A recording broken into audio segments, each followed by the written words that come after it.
Yung mga kasamahan ko po sa barko. Hello! Morning, welcome to my guys. Welcome to my guys. Hello vlog. Panibagong job order sa amin mga Shout out idol. ko ni Remark.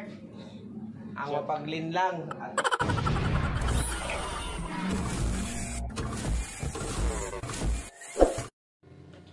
Hello mga idol, for today's video nga po pala mga idol is binigyan po ako ng job order ni Chipmate na tanggalin ko daw po yung roller ng grab. Yun po yung grab na yon sa likod. Tinanggal ko po yung roller bearing yan sa taas. Yung dinadaanan po ng kable mga idol.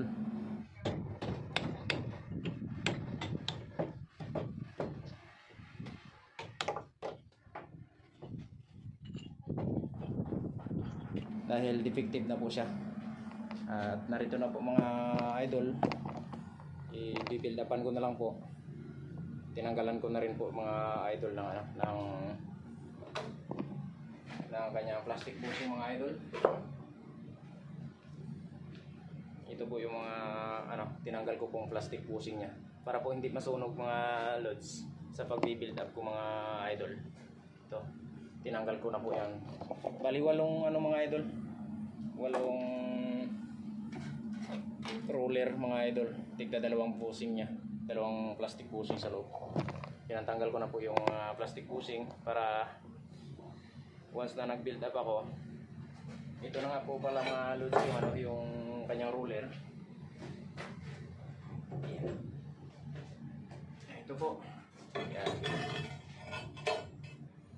Ayan po, napakalalim na po talaga ng damage yung mga loads. Ayan o. Halos inabot na po yung plastic bushing niya sa loob eh. Actually mga idol, yung roller na to dapat po talaga mga idol, pantay po to. Ayan po, dapat nakapantay level po yan, pantay po siya mga idol. Isipin nyo po yan, napakalalim po ng bibildapan ko. Tapos sasalang ko pa po mga idol sa lit machine. Bababa pa ako ng engine room mga idol. Dahil nandun po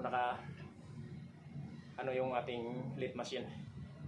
At abang-abangan nyo po mga idol dahil bibildapan ko po muna itong apat. Yung isa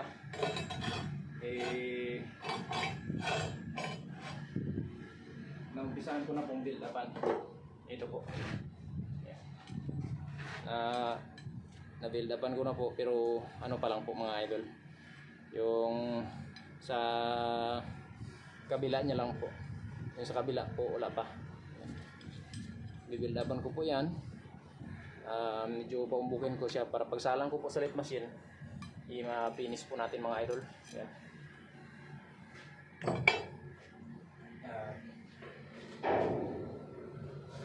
Yan. Ito pa po mga loads oh. Yan. Ito yung sa ibabaw po ng grab. Bali isang seat po to. Ito yung nasa ibabaw po na roller. At ito naman po yung maikli ay nasa ilalim po. Yan.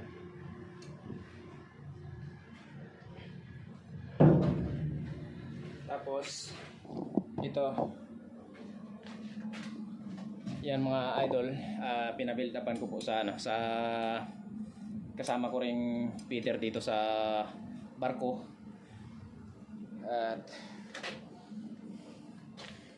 ito may gumawa ito yung unang Peter mga idol. Binuild upan niya po. Yan, kaya lang hindi niya tinanggal yung bushing kaya nasira po yung plastic bushing mga loads. Yan. Morning, good. Morning. Yung mga kasamahan ko po sa barko. Hello. Morning, welcome to my guys. Welcome to my guys. Hello vlog. Panibagong job order sa amin mga Shout out idol. ko ni Remark. Ang mapaglinlang at mapagpanggap. Shout out daw po kay Remark. Mapaglinlang at mapagpanggap daw po.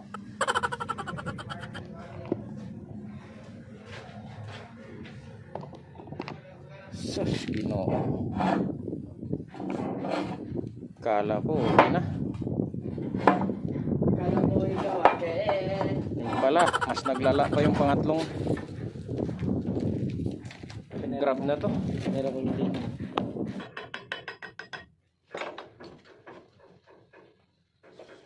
Wala na, ganito lang. Tenang. Tenang tadi kan.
Yan mga idol, dadalhin ko na po yan sa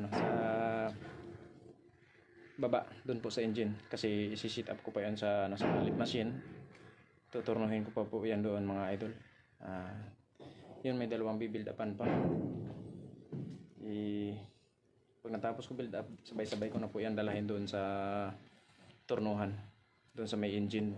Doon po kasi yung lift machine mga idol. Bababa po ako doon sa may engine para tuturnuhin ko po yan mga idol, para finish na po natin at maibalik na po natin doon sa doon sa grab, doon sa taas. Yun, kung napapansin nyo po yun mga idol, dyan ko po yan kinuha sa number 3.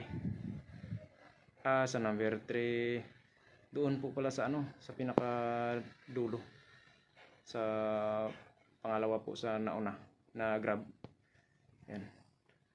Saka yan, marami pa akong ayusing roller dyan. Yung number 3 mga loads yan, defective na rin po yung roller niya doon sa tinadaanan po ng kable. Yan. At amat-amat lang po mga idol dahil hindi rin po mabigla. Napakatagal din pong mag build up. Isipin nyo po mga loads yan, napakalalim po. Napakalalim po ng build upan. Abot na po yung plastic bushing niya po sa loob. Kaya tinanggal ko po yung plastic bushing ng mga roller na to. Ayan. Ayun pa po yung iba. Ayan. Ayan. Sige mga lods, abang-abang lang po.